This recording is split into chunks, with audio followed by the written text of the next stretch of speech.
Most people are told that OCD is something you have to manage, but I'm here to tell you today that that's not true. You can recover, because OCD is not who you are. It's a pattern your body learned in order to survive, and that pattern can be rewired. And I know this because I've actually rewired my entire system, and so has hundreds of my clients. Hi, I'm Linda Culleton, and I've helped over 1,000 people gain long-term relief using a 3-step framework that actually works with your nervous system as opposed to against it. And in this video, I'm going to share with you this 3-step framework, and you'll actually hear from some of my clients who have completely changed their life with this work.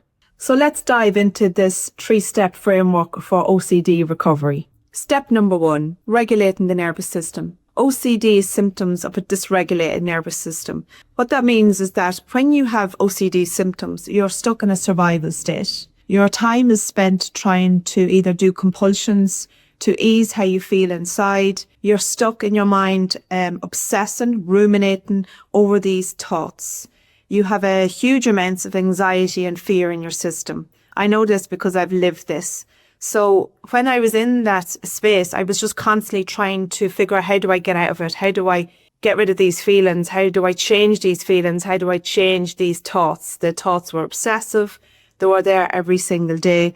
And at the time, relief was literally going to sleep. That's when I actually had relief from these constant feeling of anxiety and the constant obsessive thoughts. And when I learned that the brain is just constantly firing these responses, because inside my nervous system was in a dominant state of chronic activation, chronic stress. So it was going to constantly give me thoughts that magnified that feeling inside. It was giving me thoughts that would match that feeling inside. It was giving me scenarios. It was giving me more and more reasons to validate why I feel the way I feel.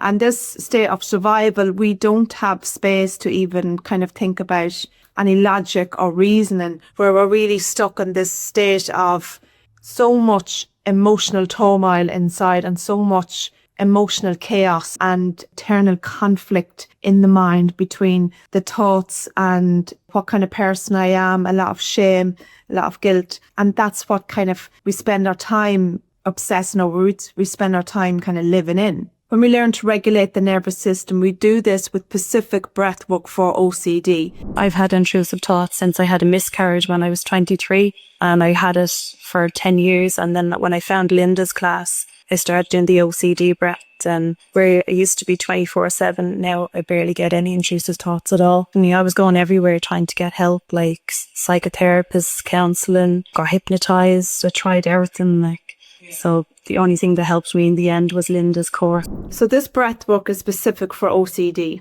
Yogic experts claim that by doing this specific breathwork over a period of time can eliminate all obsessive compulsive. When I started doing this breathwork, it didn't just change automatically. Okay, I done it consistently, I was dedicated, I was disciplined, and sometimes I didn't do it, and so on and so forth. But the change happened. This breathwork regulates the nervous system. So I was bringing my system from a state of chronic activation, this very heightened state, into a state of more safety. What does that mean? It means more regulation.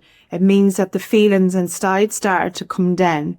It means when the feelings start to come down inside, the reaction to the thoughts also changed. Therefore, the recurrence, the obsessive nature of the thoughts started to change. This all happened organically by doing this specific breathwork. I came out of trying to control the thoughts and the feelings, which is a natural response when you're in that space, to actually doing this breathwork that completely regulated the nervous system so that the feelings inside will organically change. Therefore, the reactions to the thoughts also will change. And this is a specific breathwork for OCD, for really dysregulation of the nervous system.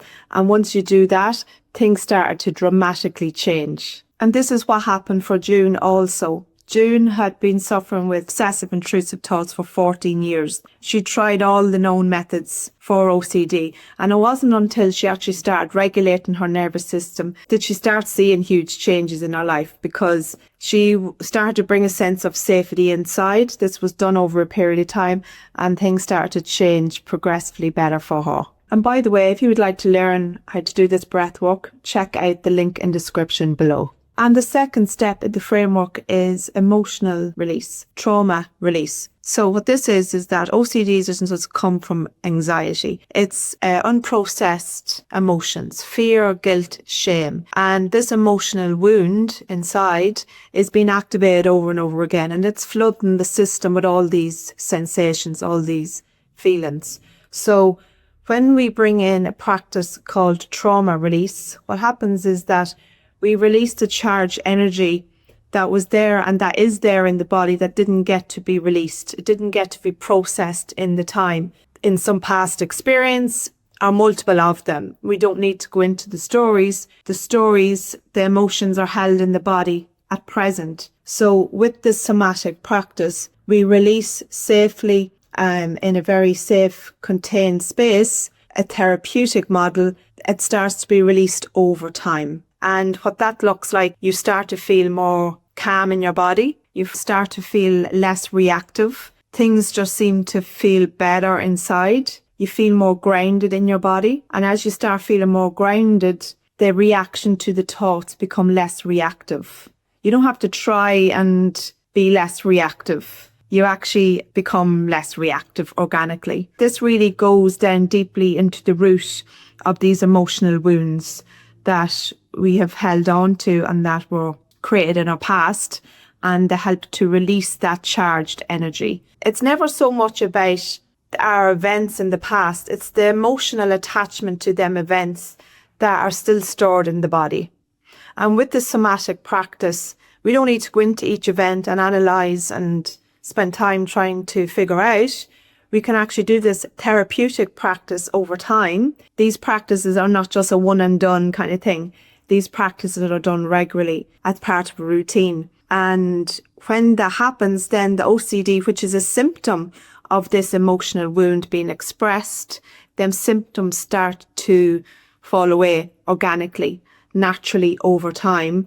They will start to fade away. Why? Because we're actually healing the emotional wound. We're releasing that repressed emotion. When we release that repressed emotion, there is nothing to activate us so much anymore. We might be activated a little bit, but not to the heightened state you will be in when you're suffering with OCD.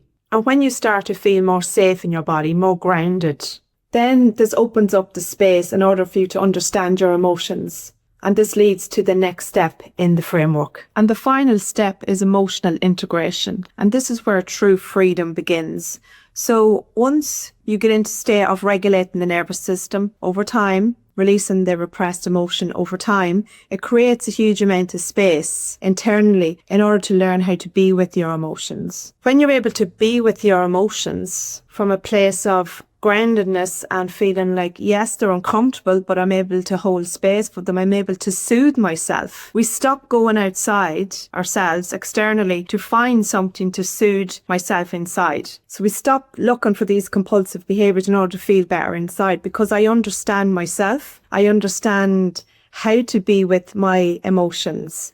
And this is where you learn how to build a relationship up with your emotions. Because someone that's showing signs of OCD symptoms, they don't have a relationship with their emotions, don't understand their emotions, they're terrified of their emotions because they're so big and they're overwhelming. So once we have the foundation, like if you think of a house, we build the foundations first before we even go near any emotions. Or even go near to try to be with your emotions. You build the foundation first, like the house, and that is where you establish these practices, the breathwork, the somatic practices, so that then you have a stable, concreted, rooted in, grounded state in your body. And then this opens up a whole new space for you to self-discovery really about your own emotions, and for you to be able to learn how to be with your emotions on a daily basis.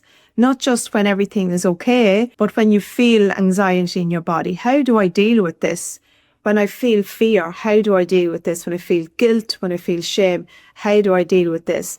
It's still not comfortable because we're not used to doing this practice, or being, not even a practice, but being with our emotions. So it is going to be like learning a new language. It's going to be completely foreign. It's going to feel uncomfortable.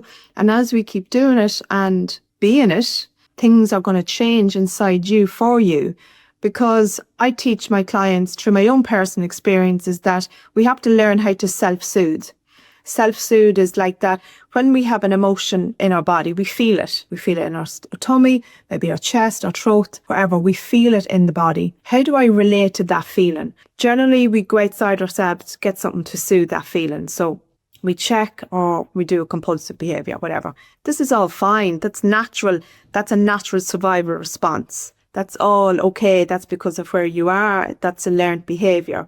But as I talked about, when you build the foundation in, and you're guided how to be with these sensations, which they are sensations in the body. How do I soothe these in the moment?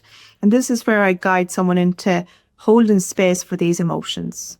Just sitting, giving them emotions presence, the ability to just give attention to these feelings in our body will help to integrate the emotions inside ourselves. So the conflict in the mind, the conflict in the body will become less and less because there's a kind of push and pull dynamic inside, especially around obsessive intrusive thoughts. We're having this thought that's really, really scary inside. This is awful. Why would I think this? So there's just constant like battle inside the mind. And this is coming from trying to problem solve it still.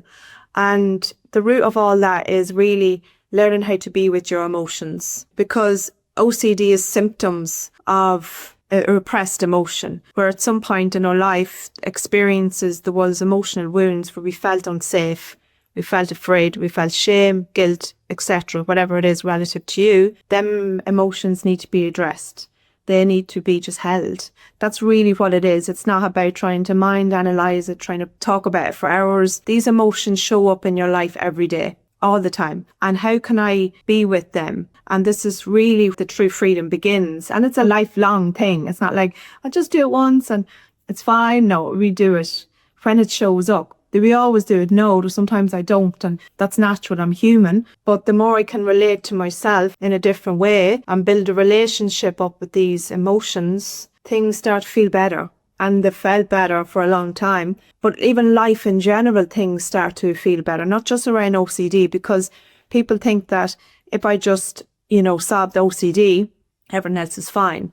But OCD symptoms, they manifest into your life in other areas. At the moment, you're probably just stuck with like obsessive intrusive thoughts and your attention is just on how can I get rid of these thoughts? And I get that. That's like the big issue in your life at the moment. But these behaviours leak into other areas of our lives that we don't really be aware of. And these come from these emotional wounds. So when we learn to tend to these emotional wounds after we've built the foundation of regulating the nervous system, it just feels like everything feels connected inside. Everything feels like I'm empowered. I think that's the biggest one, because when we suffer with OCD symptoms, we feel very helpless, hopeless, even victimized by all this sense of overwhelm inside ourselves. And that's natural. That's completely natural. But I want to share with you that you can be empowered. You can actually learn how to heal this within yourself, because no one can fully do it for us. Nobody can heal our emotional wounds. Nobody. We have to learn how to be with our emotions. And the talk about in the Buddhist philosophy is how to befriend our emotions, how to befriend all these emotions inside that I'm actually terrified to feel. We don't need to go there initially. What we do is we build on, as I said, that foundation, that rock solid strength within our nervous system. And then we can have space to be with these emotions. Like as if we would hold a vulnerable child, a part of ourselves that's very afraid. It's a vulnerable aspect of ourselves. It's not a scary monster.